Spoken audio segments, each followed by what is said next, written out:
మనకి వయస్సు పెరుగుతున్న కొద్దీ నలుగురికి ఏదో మంచి చెప్పాలని, మనల్ని అందరూ గుర్తించాలనే తపన బాగా పెరుగుతుంది.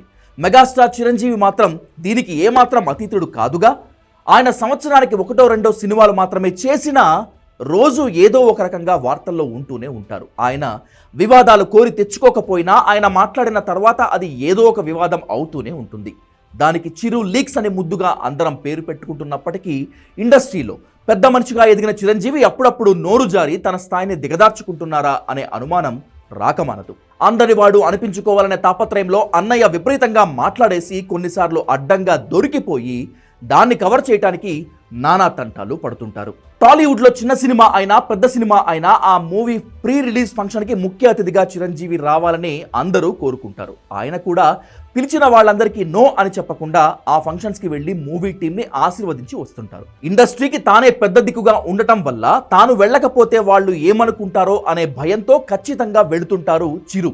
అక్కడికి వెళ్ళాక ఏదో ఒక వివాదాస్పద కామెంట్ వదలటం, దానిపై 2-3 రోజులు చర్చోపచర్చలు జరుగుతూ ఉంటాయి. తాను చాలా బోల్డ్, ఏది మనసులో పెట్టుకోడు, అందరితో కలిసిపోతాడు అని అనిపించుకోవాలని అడ్డదిడ్డంగా మాట్లాడేసి బుక్ అయిపోతున్నాడు చిరు. ప్రీ రిలీజ్ ఫంక్షన్ స్టేజ్ ఎక్కి నాతో నటించవా ప్లీజ్ అని హీరోయిన్లను బతిమిలాడుకోవటం, నాతో సినిమా తీయండి అని నిర్మాతల్ని రిక్వెస్ట్ చేయటం, నాతో సినిమా తీయరా అని డైరెక్టర్స్ని దేబిరించటం. ఎందుకో ఫ్యాన్స్కు మాత్రం అన్నయ్య సహజ నటన అస్సలు నచ్చటం లేదు. ఇలాంటి యంగ్ డైరెక్టర్ దగ్గర చేయటం మూలంగా నన్ను నేను మళ్ళీ కొత్తగా ఆవిష్కరించుకున్నట్లు ఉంటుంది. నాగశ్విన్ సార్ సినిమా ఎప్పుడు ఫినిష్ చేస్తావా అని, సార్ త్వరగా చేసేసేయాలనిపిస్తుంది సార్. నేను ఊరికనే అంటలేదు, త్వరగా ఫినిష్ చేసి నాకేదైనా ఉపయోగపడి నా గురించి ఆలోచిస్తాను. ఇలాంటి యంగ్స్టర్స్ చేస్తే కనుక మనం కొత్త ఉత్సాహంగా ఉంటుంది, కొత్తగా మా ఎనర్జీ ఉంటుంది. లైలా ఆడియో ఫంక్షన్కి వచ్చి జై జనసేన అంటూనే పిఆర్పికి జనసేన ఎక్స్టెన్షన్ అని పిఆర్పి రూపాంతరం చెంది జనసేన ఏర్పడిందని మనసులో మాట బయట పెట్టేశారు చిరు.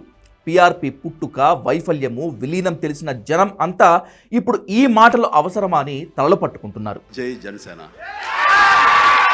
ప్రజారాజ్యం మారిపోయింది, ప్రజారాజ్యం రూపాంతరం చెందింది జనసేనగా.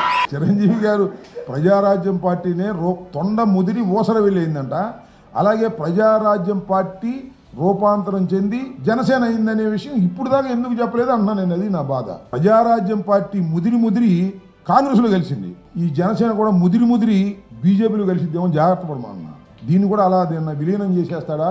అన్నేమో కాంగ్రెస్లో విలీనం చేశాడు, తమ్ముడు బీజేపీలో విలీనం చేస్తాడా అనే సంకేతాలు కనిపిస్తున్నాయని చెప్పే మాట ప్రకారం జారిన మాటను వెనక్కి తీసుకోవాలి అంటే దానికి కౌంటర్గా తానే ఏదో ఒకటి మాట్లాడాలి. అందుకే బ్రహ్మానందం ప్రీ రిలీజ్ ఫంక్షన్లో తనకు ఎలాంటి పదవులు వద్దు అని, అసలు తాను రాజకీయాల్లోకి మళ్ళీ రానని, రాజకీయాలు పవన్ కళ్యాణ్ చూసుకుంటాడని క్లియర్ కట్గా చెప్పేశాడు మెగాస్టార్. ఈ జన్మంతా ఇంకా రాజకీయాలకి దూరంగా ఉంటూ, సినిమాలకి అతి దగ్గరగా ఉంటూ, హక్కును చేర్చుకుంటూ ఆ కళాంతలతో ఉంటారు.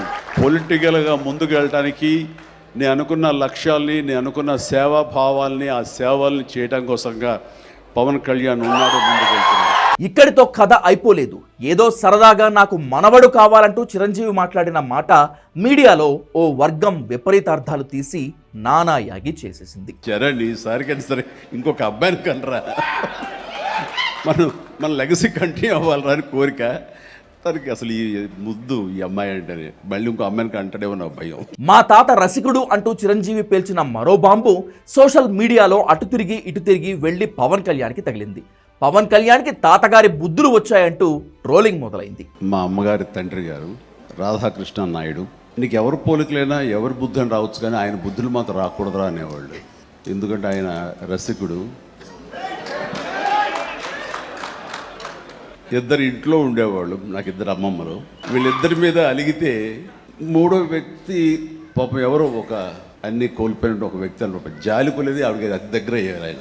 అలా 3 మనకు తెలిసి 4-5 ఉన్నాయేమో మనకు తెలియదు. ఎవరో ఆడియో ఫంక్షన్కు ప్రీ రిలీజ్ ఫంక్షన్కు చీఫ్ గెస్ట్గా పిలిస్తే అక్కడికి వచ్చిన అన్నయ్య టెంప్ట్ అయిపోయి ఏదేదో మాట్లాడేసి చివరికి తాను చిక్కుల్లో పడి అందరినీ చిక్కుల్లో పెట్టేస్తున్నాడు. తాను చాలా బోల్డ్, ఓపెన్ మైండెడ్గా కనిపించాలని చిరంజీవి తపన పట్టడంలో తప్పులేదు. కానీ అది బాలకృష్ణకే తప్ప చిరుకి కష్టం. చిరు ఇమేజ్ వేరు, ఆయన డిగ్నిటీ వేరు. అందువల్ల మునుముందు కాస్త జాగ్రత్త పడితే ఇండస్ట్రీలో పెద్ద మనిషి హోదా కావాలనుకుంటున్నటువంటి మెగాస్టార్కి అది చిరకాలం నిలబడుతుంది.